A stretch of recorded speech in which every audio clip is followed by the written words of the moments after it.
Hi, folks. This is Jackie Sawicki with the Texas and National Coalitions Against Crypto Mining, here with another episode of the Proof of Waste podcast. Today, our guest is going to be Professor Ed Hers. He's a fellow at the University of Houston and a venerated Texas grid expert. Professor Hers, thank you so much for coming, and we really appreciate you being here. Oh, thank you, Jackie. So first off, we always ask our guests, who are you? Where are you from? What is your interest in Bitcoin mining? That kind of stuff.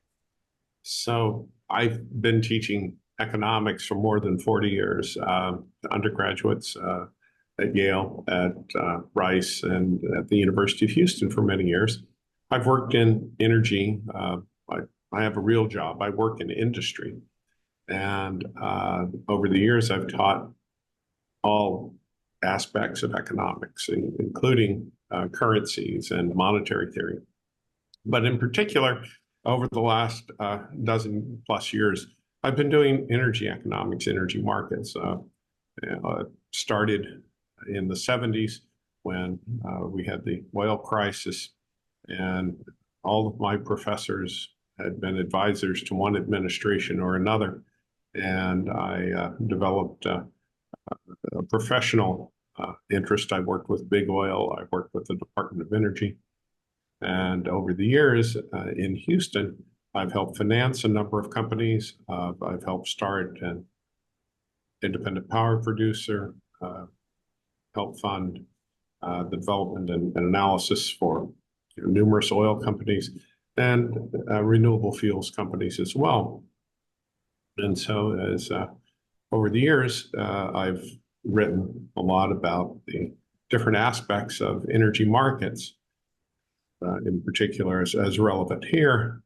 I predicted how the ERCOT market would fail more than 10 years ago now because of the lack of investment incentives in the way the ERCOT market is structured. Mm-hmm. Yeah, can you actually talk a little bit for those folks who aren't in Texas? Can you explain why the Texas energy market or the Texas grid is unique in the nation? Well, it's unique in a couple of aspects. Number one, as a legacy of the 1938 Federal Power Act, the Texas grid in particular, the grid served by ERCOT, which covers about 85% of Texans, is separate from the rest of the grid and not under federal oversight, which today is administered by the Federal Energy Regulatory Commission. The other areas of the nation all have different constructions as well. But Texas is, with its Electric Reliability Council of Texas grid, the ERCOT grid, is separate unto itself. The economic model adopted in Texas under then Governor George W. Bush was one that moved Texas from thinking about reliable electricity to cheap electricity. Mm. And so the analysis was really pretty straightforward. The guys at Enron, who were close to Governor Bush at the time, pointed out that a number of the power plants around the state were idle for much of the year. In fact, many of these plants were only operated 6 to 8 weeks out of the year. That's because, of course, we sized the grid for peak demand, which would happen in August or September, or perhaps on very, very cold days in the wintertime. And as a result, we paid for these power plants, even though they were only used 2 months out of the year, say. And the MBAs and consultants that put the Enron model together said, well, that's a waste. And why do you need 99.999% reliability? 95% should be good enough. And in fact, following the freeze in February of 2021, the then CEO of ERCOT said, well, we had a 95% reliability target going in.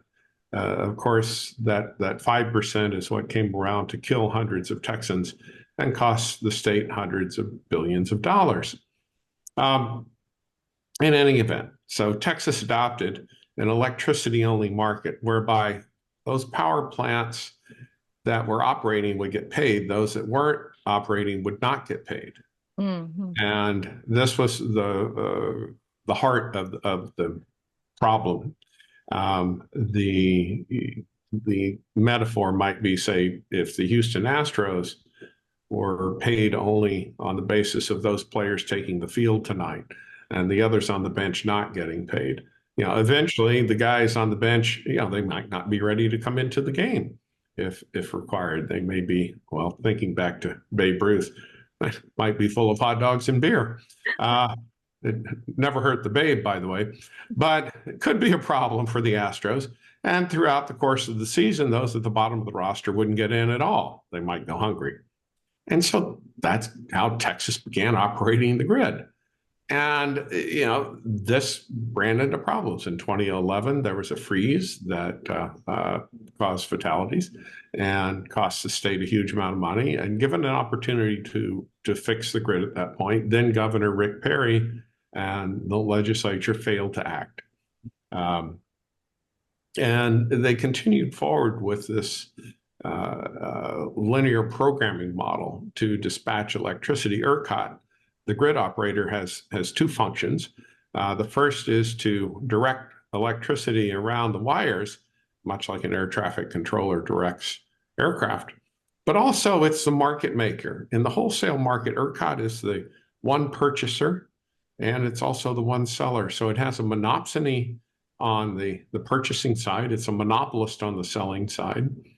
The consumer interfaces with the market through a retail electricity provider who, one hopes, effectively contracts for electricity on behalf of the consumer, or purchases futures in the commodities markets.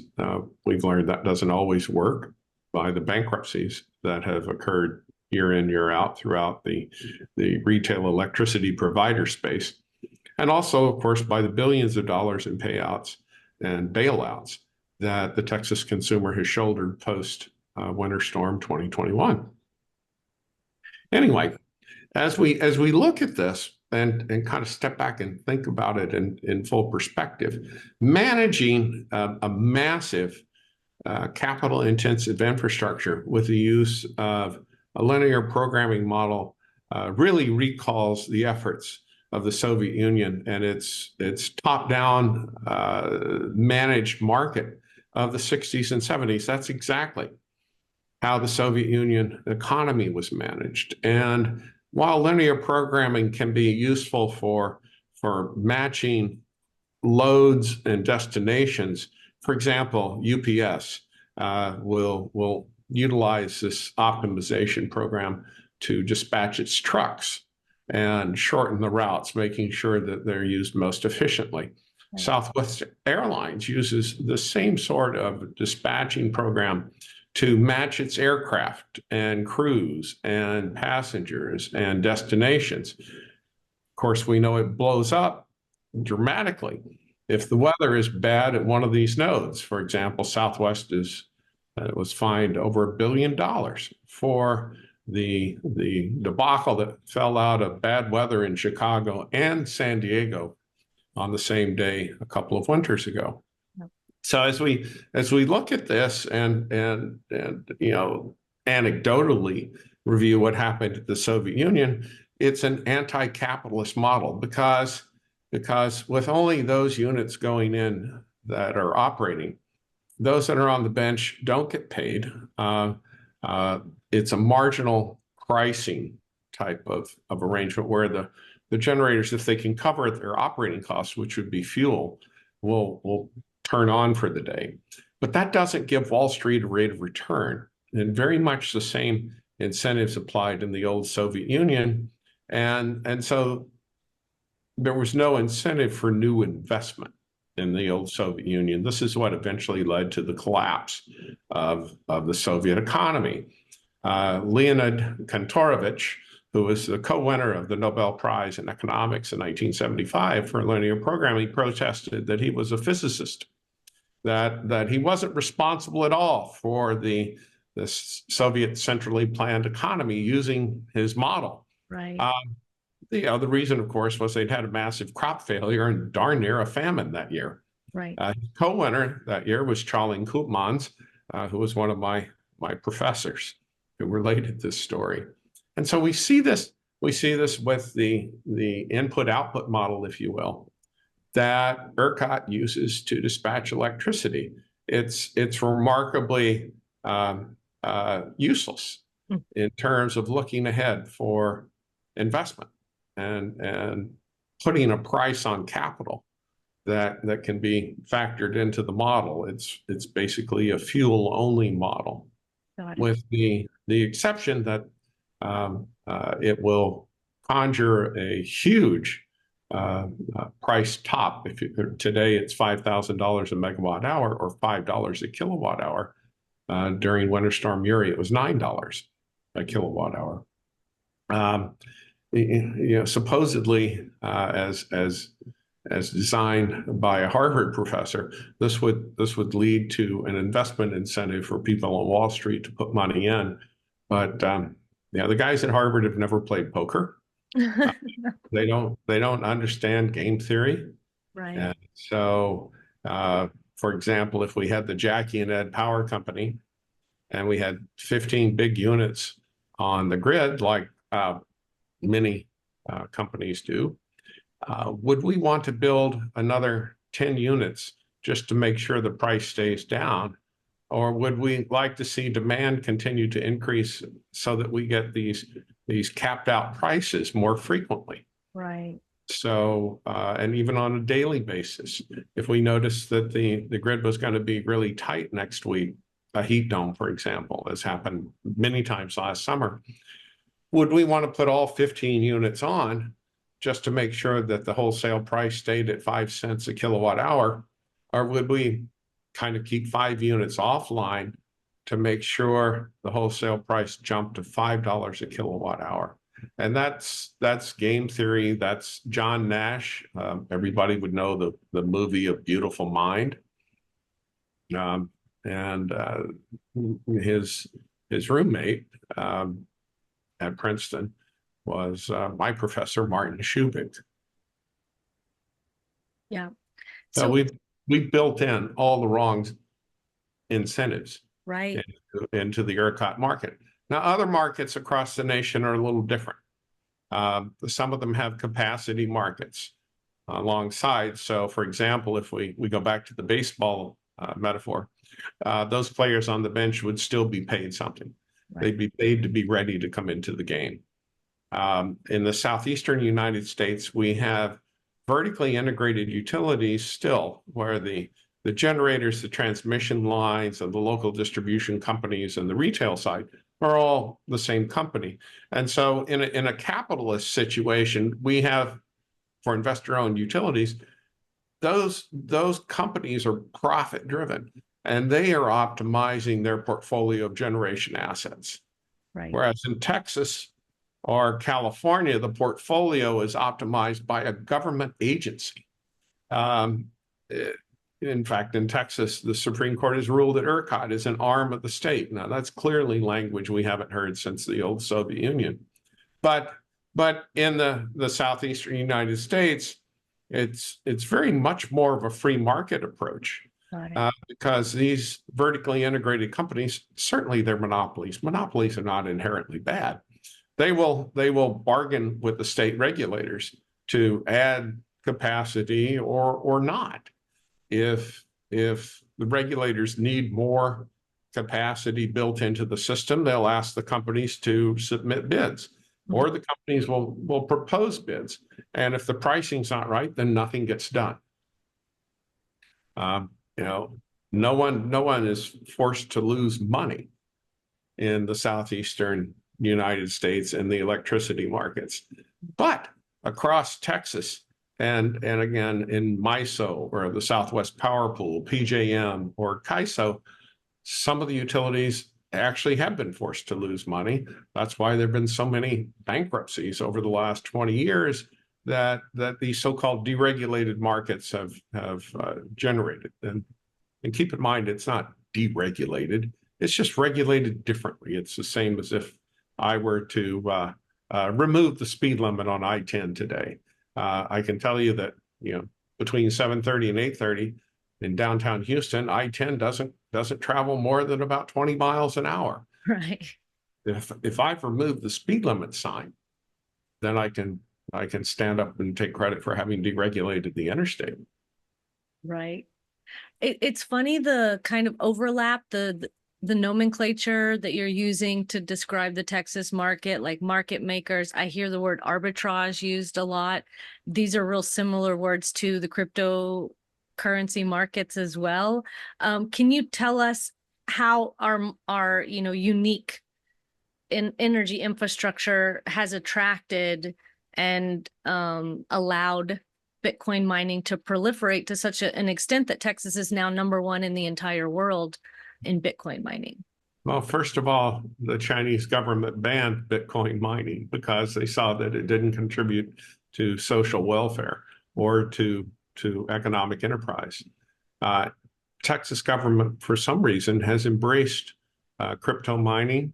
And to be fair, the crypto miners, they're not stupid. It's free money. Texas allows them, is giving them free money. Yes. And they're picking it up.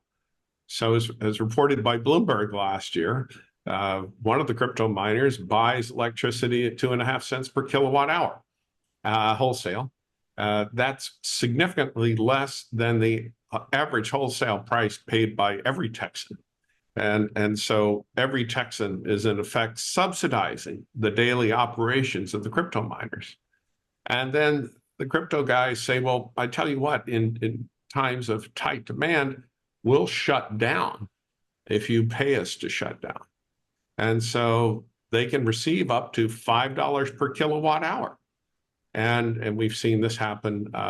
Riot blockchain and its financial partner, trading partner, commodities partner during the winter storm in February of 2021 booked, I think, about $130 million in combined profits. That was the only profit the company reported that year. Last summer, for 1 month, the company reported a $31 million gain playing this arbitrage of being able to buy electricity low and then sell it back high. It's a great gig. Everybody should have it. And in fact, that's a real problem with the Texas grid. We've had smart meters at everybody's home and business across the Texas grid now for more than a dozen years. We've had the technology to signal a user, for example, you would get a text, Jackie, would you opt out of the market? We'll pay you a couple of dollars today. And you would respond by cell phone and say, yeah, I'm out. Now, we were here first. This is called demand response in other markets.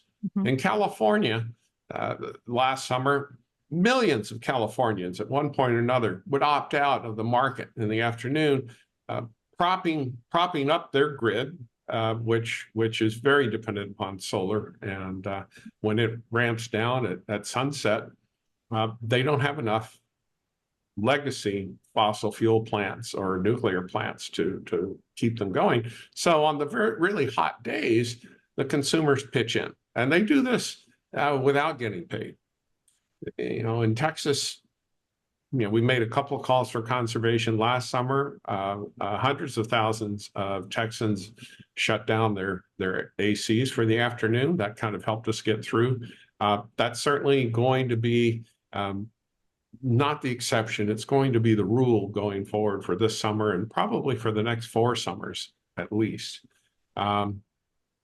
Texas, because of its lack of pricing for return on capital, is short on power plants.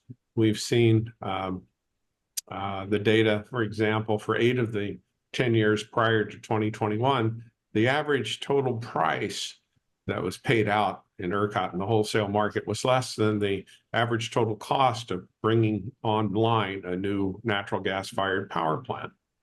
Today, the power plants on the Texas grid average, the gas plants average 30 years in age, coal plants average 50 years in age. They're breaking down anyway, but they're not being replaced.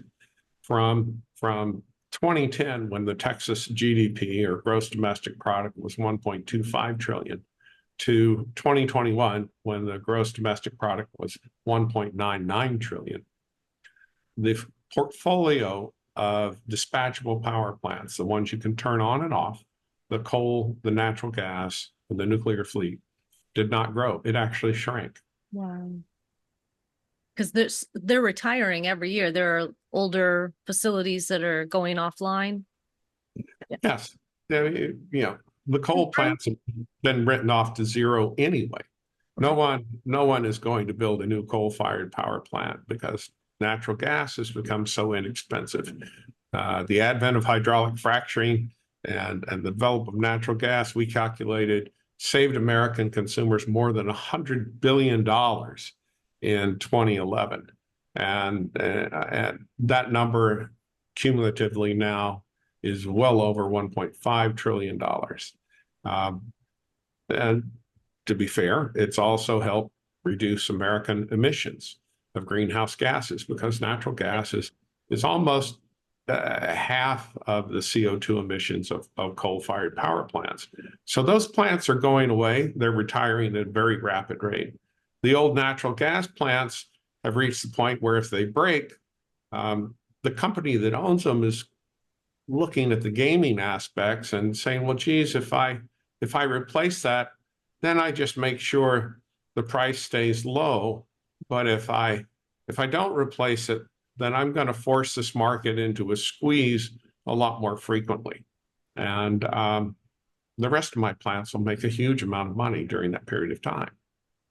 Yeah, I've only been watching, I mean, I've been a Texas energy consumer my entire adult life, but only really been trying to understand the market structure and the day-to-day operations of ERCOT.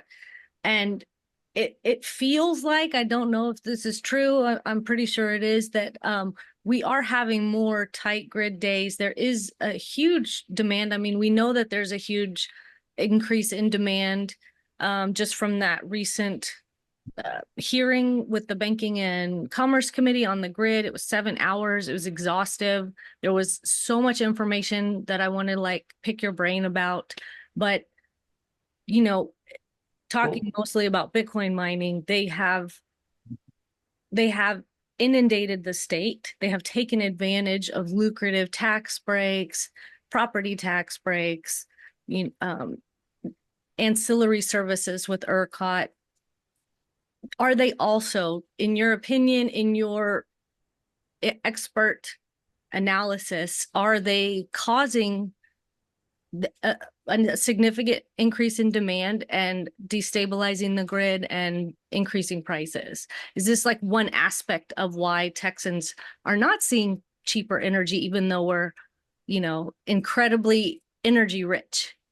So you've packed a lot into that. So let me start here at what might be the beginning. Number one, our elected officials in Texas started accepting cryptocurrency for campaign donations a number of years ago, including the governor. 2017, Abbott started accepting Bitcoin. Number two, as you saw from the hearing last week, the legislators really don't have a clue about the energy market, and this is really unfortunate.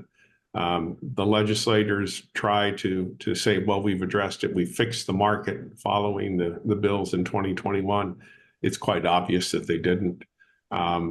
You know, the newly appointed chair of the Public Utility Commission at that time, Peter Lake, said this entire market design needs to be scrapped. He came forward with a plan. The legislature and the governor didn't like it. It was not implemented, and so he resigned. Wow. As any leader with integrity would do.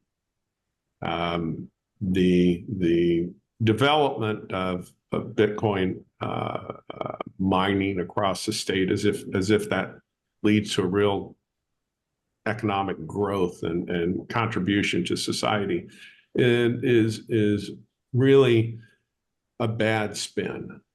More than 2 years ago, the accumulated usage by the miners on the grid at that time was greater than the electricity demand of the city of Austin. And that makes a day-to-day impact. and it's growing. It's larger today. Um, it's a pernicious tapeworm on the ERCOT grid because as anybody who's studied or read a little bit about the Bitcoin process knows, each time a Bitcoin is produced, the algorithm becomes incrementally more difficult, requires more electricity to get to the next Bitcoin. And so it's just sucking down electricity, very much like a tapeworm would. That's a great analogy. Initially, well, gosh, the host looks good. It's lost a little bit of weight until, of course, it gets to the brain. And so that's a real problem and challenge. And keep in mind that cryptocurrencies are not here for the benefit of the greater society. They are embraced by their promoters because they're anonymous, untraceable. These cryptocurrencies are used to hide wealth, to hide transactions, Yep. to diminish taxation. So, for example, the Navarro County, everything that gets done in crypto is something that really isn't tracked by banks, the Federal Reserve, or the Navarro County tax assessor. Right. That's going to lead to diminished revenues for school systems, for law enforcement. Keep in mind, of course, that we have crypto ATMs all up and down the interstate and on almost every street corner convenience store in Texas. I have yet to see anybody buy beef jerky or gasoline with a crypto coin. But you do see individuals feeding these machines with cash, and then they get a receipt for the crypto wallet. They can take a photo of that receipt and text that to the assistant treasurer of the cartel, and presto changeo, the assistant treasurer of the cartel in Colombia, Mexico, China can change that into hard currency. And so by adopting cryptocurrency as we have across the state, we have unwittingly given the traffickers, the human traffickers, the drug traffickers, the sex traffickers, a 25% pay increase. Whereas we used to be able to catch 18-wheelers with cash going down the road every once in a while. Now we can't. We can't find it. And the very things that the fine, upstanding citizen down the road likes about crypto, for hiding his money, for keeping away from the tax authorities, well, that's what the underworld uses to undermine the society of the United States. Yeah, and there was just a video yesterday or the day before of an 84-year-old woman who was being scammed by crypto scammers, and she was trying to put $44,000 into one of those Bitcoin ATMs because she thought she was on the phone with her bank. She may not have, she may have been a little cognitively impaired, but these are, I often say, the crypto sphere is operated by some of the worst people in the world for some of the worst possible uses. So we don't want to get into any personal aspersions here. Just because you wouldn't buy a used car from them, that doesn't mean they're, never mind. Oh, I mean, every year is a record new year of criminals using Bitcoin and crypto to crime. Like, there aren't legitimate use cases in mass. They've been talking for 15 years about mass adoption. Over 75% of Americans who know about crypto want nothing to do with it, don't trust it. It's had 15 years to be useful in any way other than crime, and they haven't found it. There are no legitimate use cases for this other than facilitating fraud, undermining the rule of law. It's a magnificent tool for fraud. But keep in mind, even the Nevada Gaming Commission would not want to regulate crypto. That requires somebody to be on the other side of the transaction. The United States dollar, as you pull it out and look at it, on it, it's a matter of law, and it's printed legal tender for all debts, public and private. Right.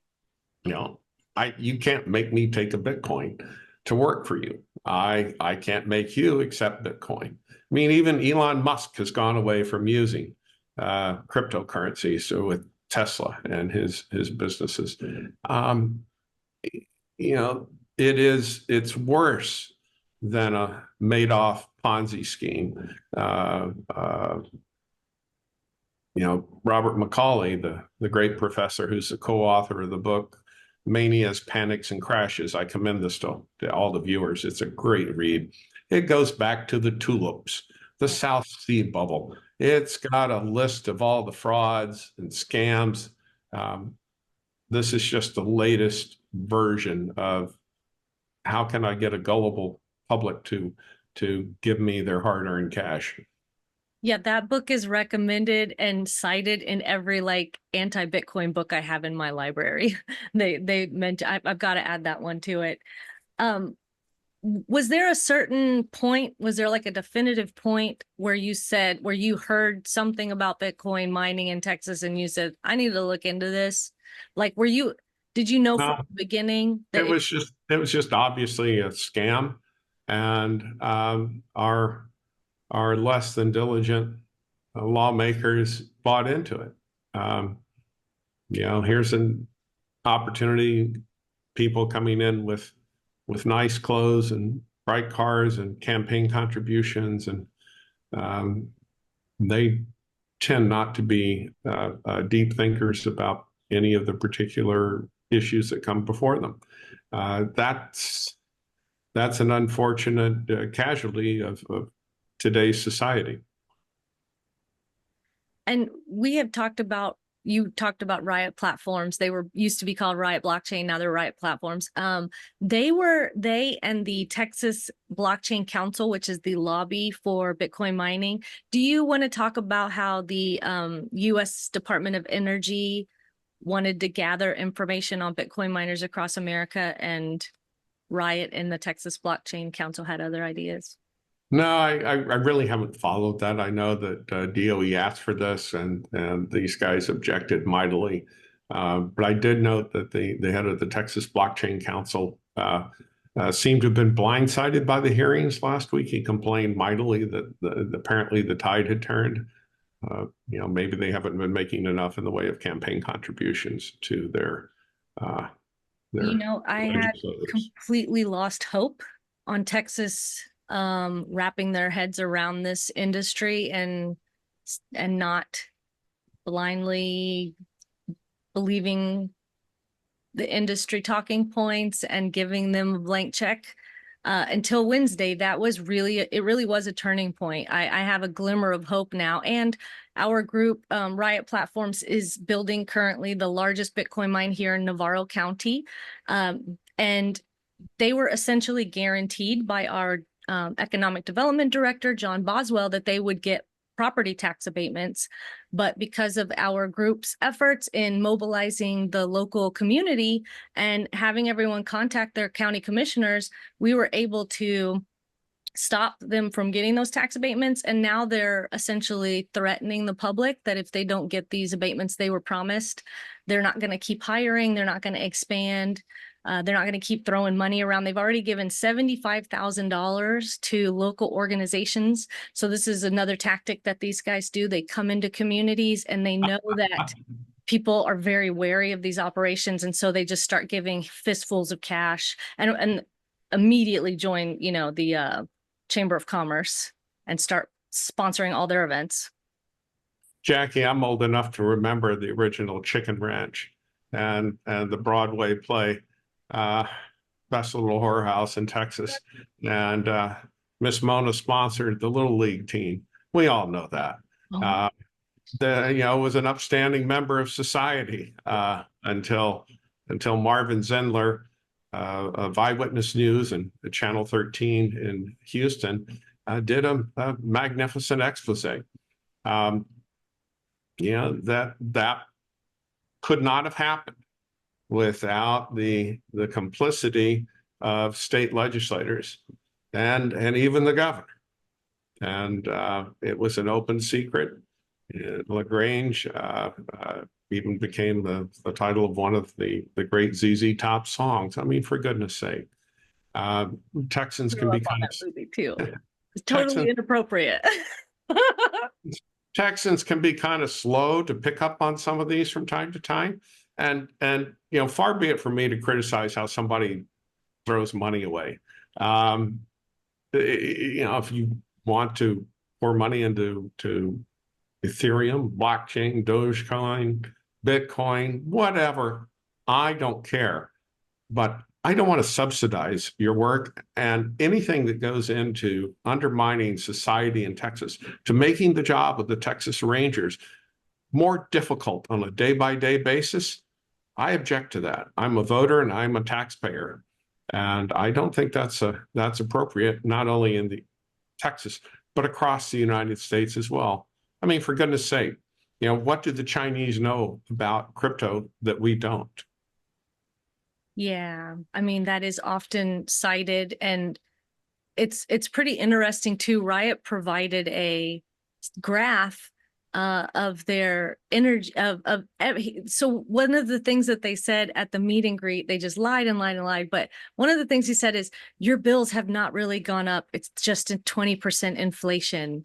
And it's like they provided a graph comparing American energy prices rising and Texas. They're like, actually, Texas is lower than most Americans, and it's That's absolutely not correct. The Energy Information Agency in January of this year released the wholesale prices for power across the United States, and the ERCOT grid is the only one in which the price actually went up last year, primarily, of course, because of the fact that we're in a short squeeze all the time. Our grid was the most expensive across the United States. Everybody else got the benefit of the much lower natural gas price. Natural gas is the marginal fuel for these grids. But in Texas, the home of natural gas production, the ERCOT grid could not take advantage of that for the benefit of consumers. It's the gaming aspects that are embedded within the ERCOT grid and the ERCOT market that make the Texas grid the most expensive in the nation. It's also the most volatile, with prices swinging wildly from $10 per megawatt hour, or a penny a kilowatt hour, to $5,000 a megawatt hour, or $5 a kilowatt hour. I mean, that's what the crypto miners live for. right. They love the idea that Texas has not figured out that it needs to add more reliable supply to the grid. So as long as these wild price swings exist on a day-to-day basis, for example, right now, the sun is shining, it's temperate across Texas, the wholesale price is pretty low. Right. As the sun ramps off in the evening and we need to bring the gas-fired plants on, that drives the price up, and that makes it profitable for the crypto miners to pitch that electricity back and receive credits or just payments Right. from ERCOT. And I object to that because as a consumer, I was here first. Right. Why haven't I been given this opportunity to participate in a demand response program where I can take advantage of this wild volatility in pricing? Yeah, I understand that, and but I think that conservation should be like our first line of defense. I mean, I'm a hippie, so to me, the idea of literally, so in the old days, one of these Bitcoin machines uses the equivalent power of an entire house, right? In Milam County, Riot has 100,000 of these machines running. So they have essentially put 100,000 homes worth of energy on the grid. The newer machines, the ones that they're using here, use 3.5 times the amount of power that an average Texas home uses in a single day. So they said they turned on 8,000 of these machines last month, equating to 28,000 homes worth of energy demand. And that's like more homes than there are in Corsicana or Navarro County. Of course. So, no, and it was 2.5, 3 years ago, they were already using more power than the city of Austin. I've also, that energy report that they put out, like as a preamble to the Biden administration, the Energy Department, they put out a report as a preamble to their emergency demand for Bitcoin miners' energy data. And one of the things I found really interesting was, and I would love for you to talk about behind the meter Bitcoin mines if you know about this, but like the Bitcoin mine owned by Marathon Digital in Hood County is behind the meter. It's directly connected to a steam-powered gas plant called Wolf Hollow Phase 2. And in that report by the Energy Department, it said that, and there were incredible graphs. There were like 5 or 10 behind the meter Bitcoin mines that they studied, and it showed that when Bitcoin mines plug up to these directly to these power plants, that the power production increases. So when you were talking earlier about some of those plants only being online a couple months out of the year, is that what peaker plants are called? Is that what? Well, that's what they're called now, but prior to this restructuring or deregulation that began first in California in 1996 as a result of the bills that were passed in 93, and then in Texas in early 2001, 2002, some of these plants just were not active until they were required. And at that time, natural gas was relatively expensive. And so that became the marginal producer. In the history of power plants across the United States, in the 60s, we ran a lot on oil. And the oil crisis of the 70s exposed us to the problems of reliability when most of your oil, or 2/3 of your oil, are coming from overseas. And so then we transitioned to natural gas at the time. But then in 1978, we realized that natural gas appeared to be reaching a point where we were not going to be able to produce and continue to grow our production. And then we had 3 Mile Island occur in 1979. And so the 65 nuclear power plants that were under some way, shape, form of permitting at the Department of Energy dropped down to only 4 units that only recently have become realized, with the 2 in Georgia. And so the nation turned a lot towards coal. And so a bunch of coal plants were built in the late 70s and early 80s. And now we've reached a point where the advent of hydraulic fracturing has driven the cost of natural gas down for power plants. As I said earlier, it's over $100 billion in gains to the U.S. consumer, about 150 now with the amount of gas it's produced on an annual basis. And that has gone directly against the coal-fired power plants. It's very expensive to dig coal out of the ground, transport it to the power plants. And then, of course, there's the issue of cleanup, not just the scrubbing issues, the issues with mercury and greenhouse gas emissions and sulfur dioxides. But what do you do with coal ash afterwards? Nasty stuff. Yeah. And there have been disasters with that all across the nation. And so gas has become a tremendous resource. But anyway, looking at what the crypto miners are doing, some of them have co-located with wind farms, some have co-located with solar farms and batteries. Some have co-located in New York State with decommissioned coal plants, trying to bring those back online, or install gas turbine units there. They're trying to take advantage of this arbitrage of plentiful energy that can allow them actually to mine or produce these equations that track the transactions. I kind of think of this as, in the first day of Bitcoin mining, there was a ledger sheet, you Right. think of your legal pad.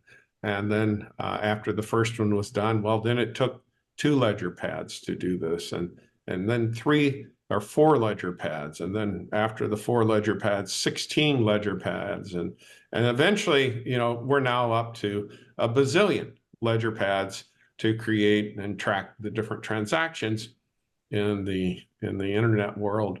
When really it would be just as simple to pull out the legal pad and do it with a pen and paper. It'd be a lot less expensive, and I could certainly guarantee the location for anyone. Yeah, I often say when people try to compare, they whataboutism.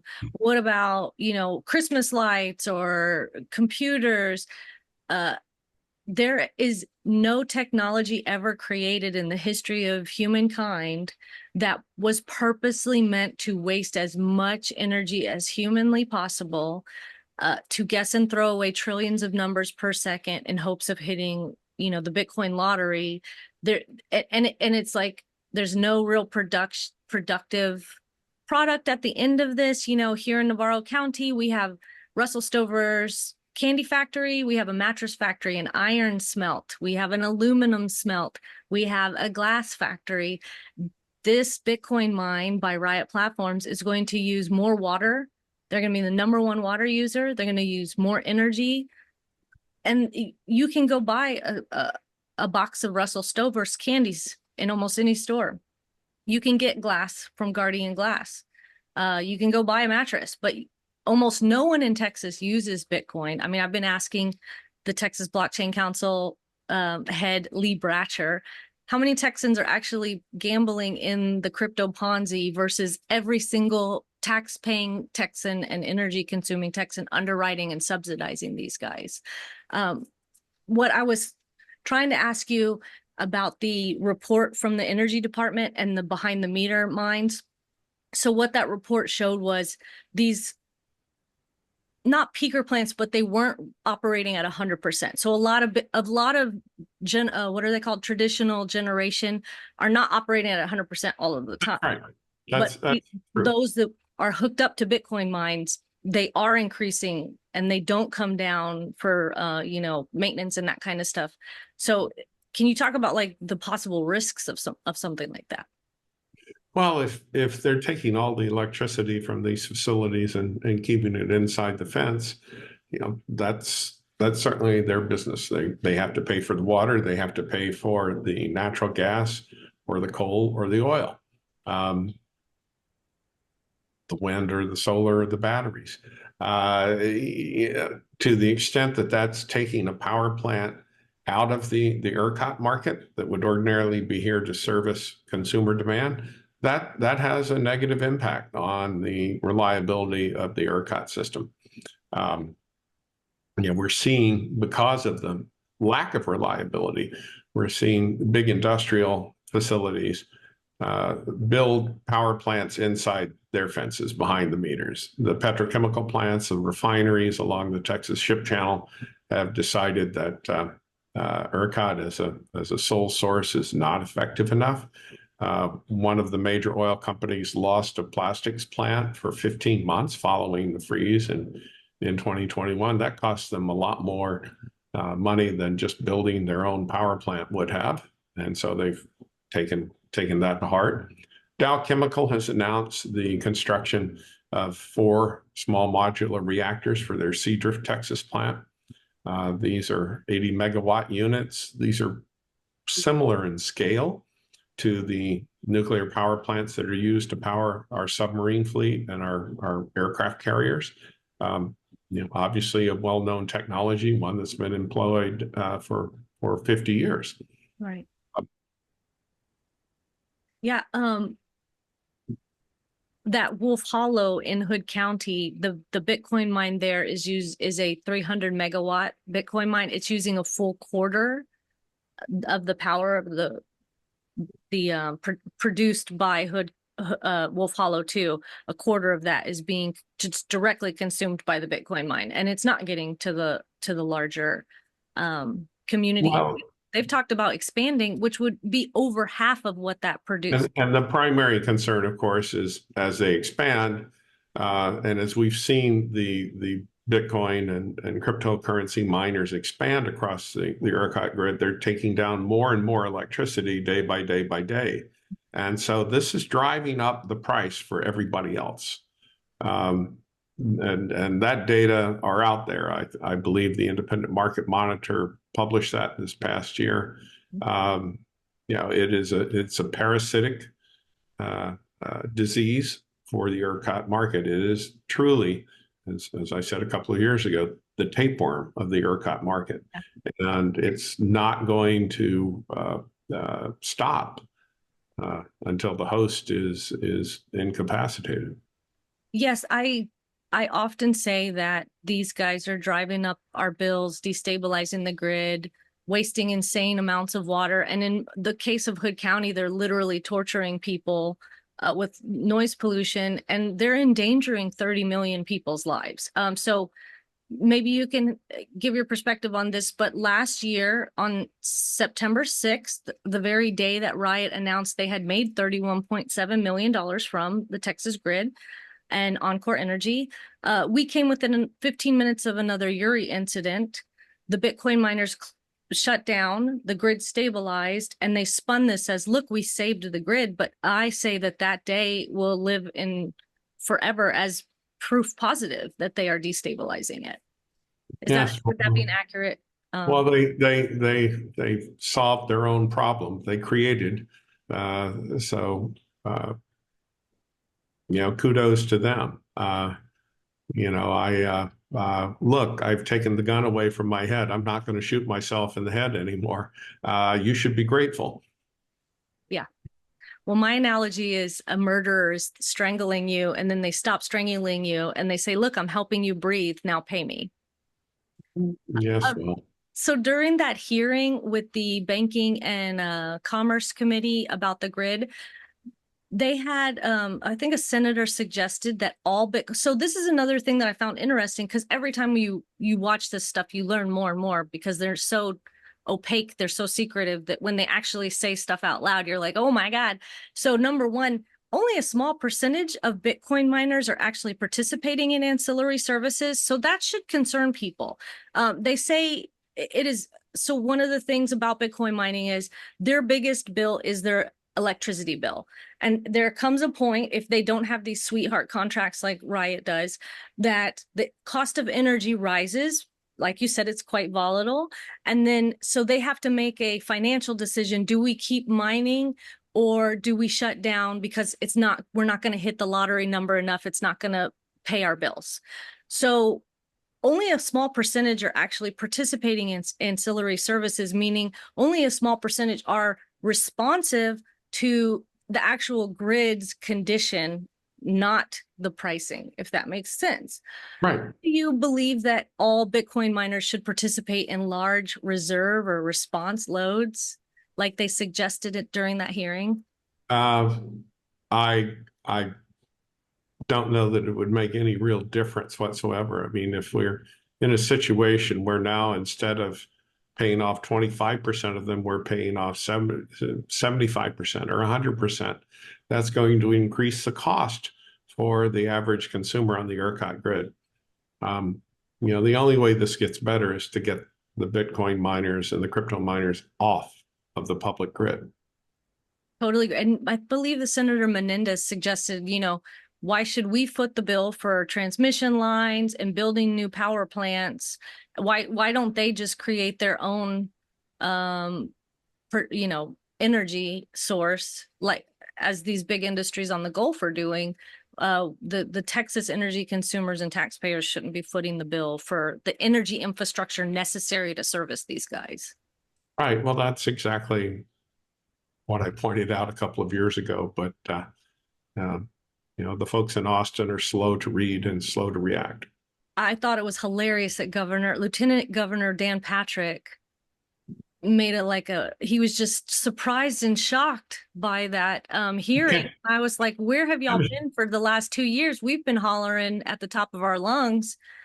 And no, that's just disingenuous. ERCOT announced that there was 33 gigawatts of pending applications more than 2 years ago. Right. And then ERCOT stopped publishing the data. The PUC stopped referring to it. The legislators know the story. What is one of your worst fears about this industry and the Texas grid? Well, I think what we're seeing is it's truly undermining not only the stability of the electrical grid, but it's undermining the stability of society. And I don't know what the breaking point is going to be before the legislature decides to act. Maybe it'll take a couple of elections to bring in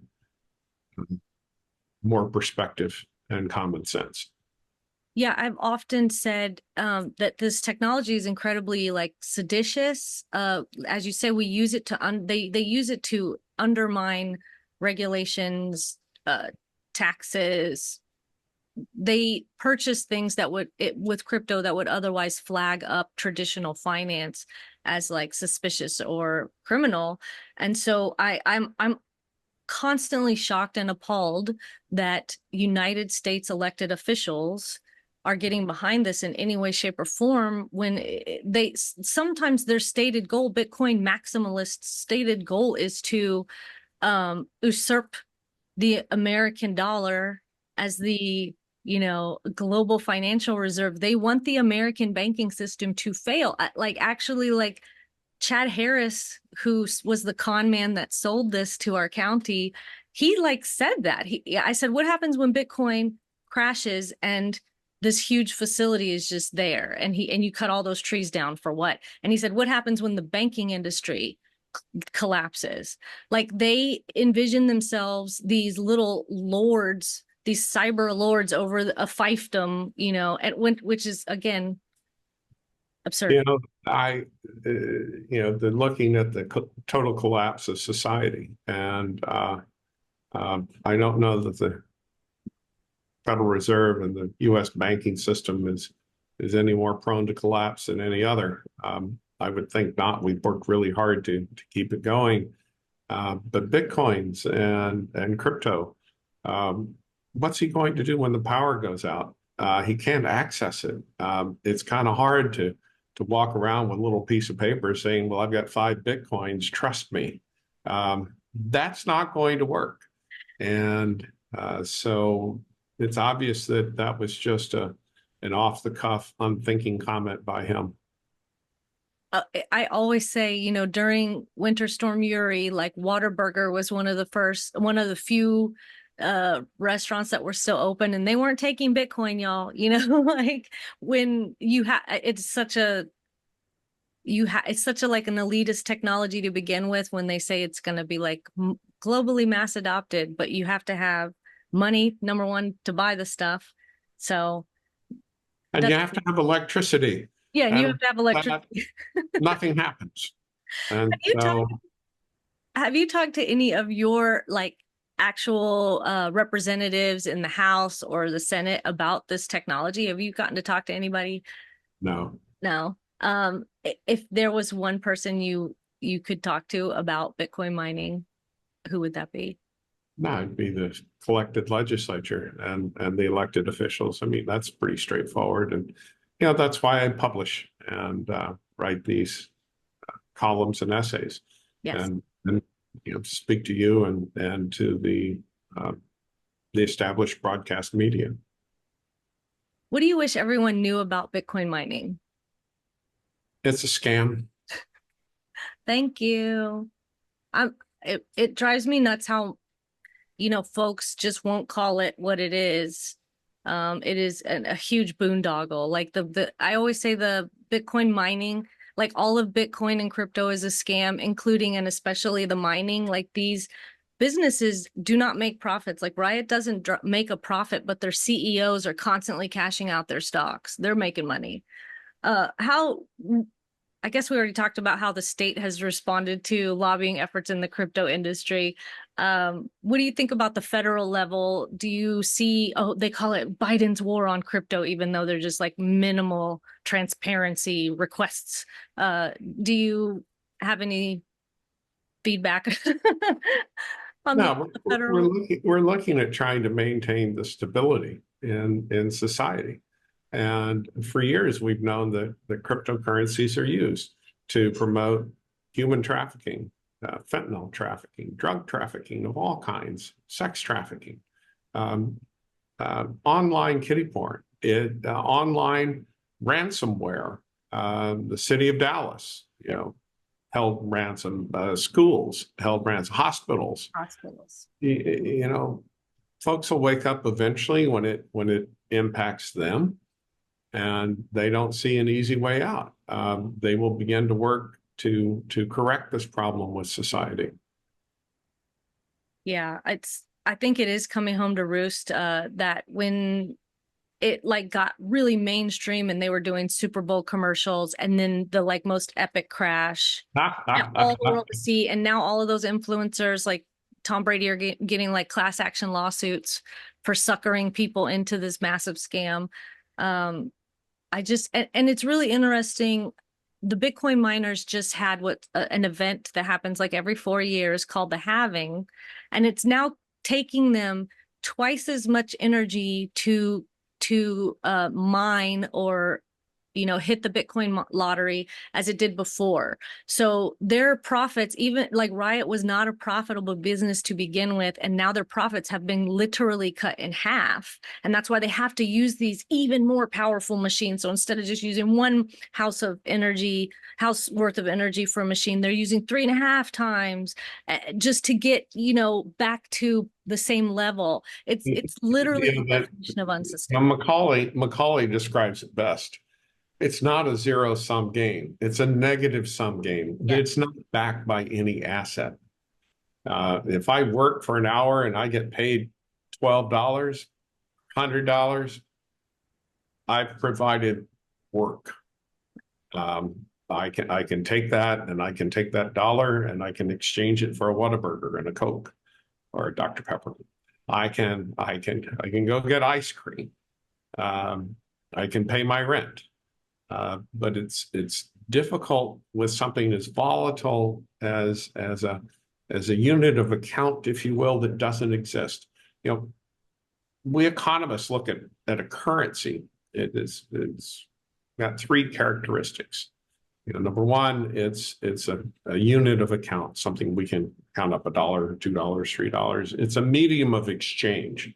So instead of my bartering an hour and a half of cutting your grass for a lunch, you can pay me $25 and I can go buy lunch someplace else. Yep. And the third characteristic is it's a store of value. And that means, for example, with gold, I can buy gold. I've got something tangible I can hang on to. Certainly it fluctuates, but for time immortal, it's been something that's been a store of value. Even a tulip had some value. It's a pretty flower, and it got to the point where tulips, the value of a tulip would buy one a house in Holland in that day. We've seen these scams come and go. The cryptos are just another iteration of wishful thinking and hopeful thinking, and maybe I can get something for free. Yeah. But as the great Milton Friedman said, there are no free lunches. Yeah, and that's why I don't call it proof of work. It's the Bitcoin blockchain proof of work algorithm. I call it proof of waste because it's not work. And even calling it mining, like mining isn't great for the planet, but at least it's an honorable profession with like real labor. These are scammers trying to get rich quick. On the backs of an underwritten, excuse me, yeah, I know you don't want to cast aspersions, but entrepreneurs trying to. Well, I mean, it's the same thing we heard from the executives at Enron in the 90s and 2000s.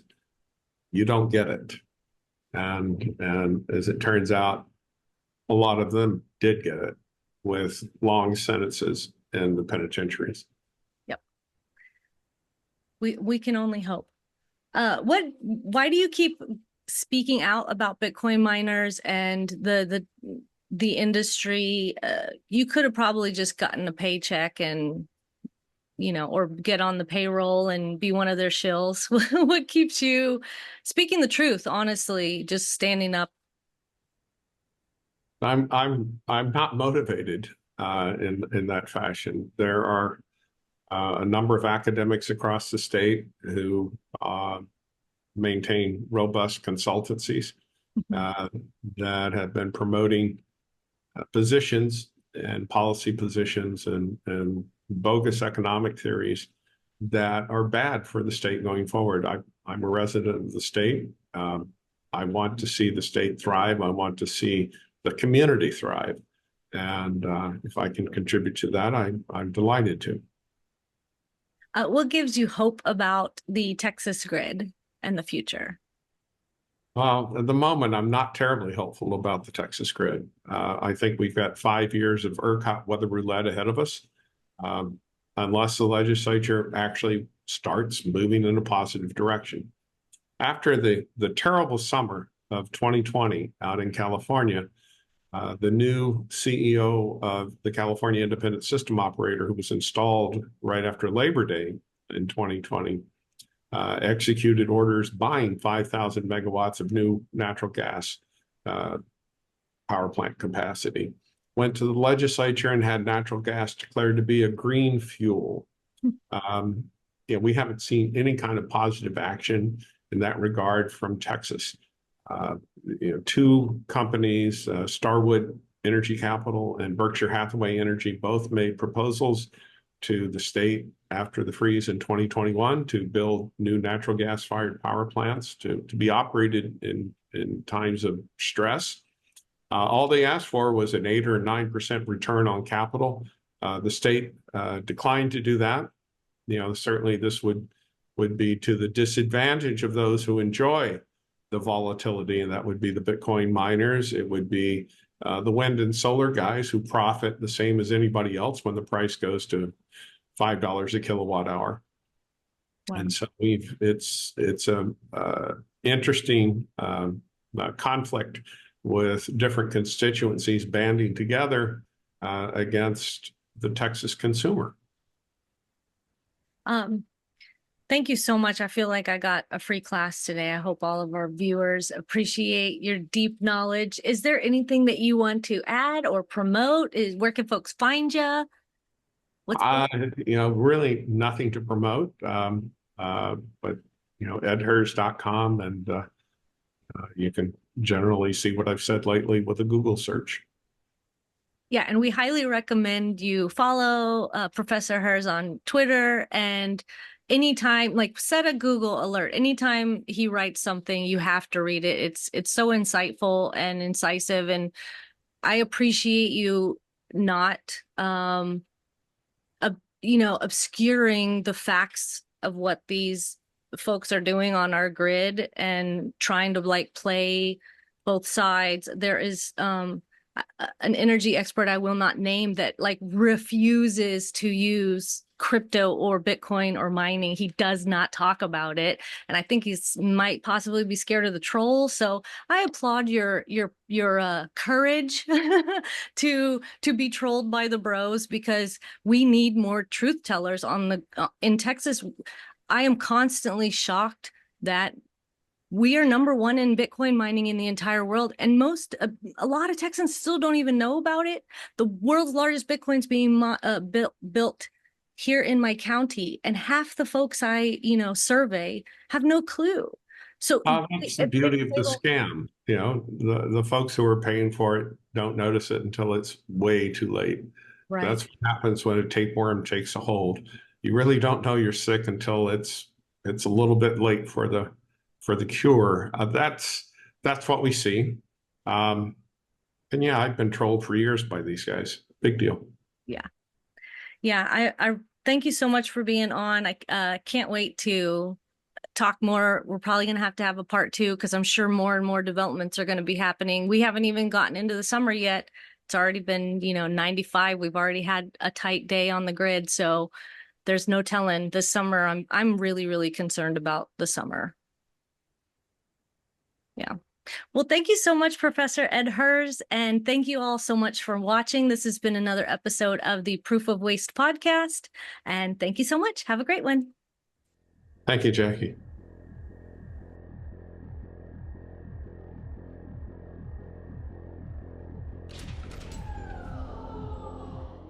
If anything you saw today makes you want to act, we need your help. Join us. Fill out the form below, and we'll get you onboarded into the National Coalition Against Crypto Mining. Thank you so much for watching.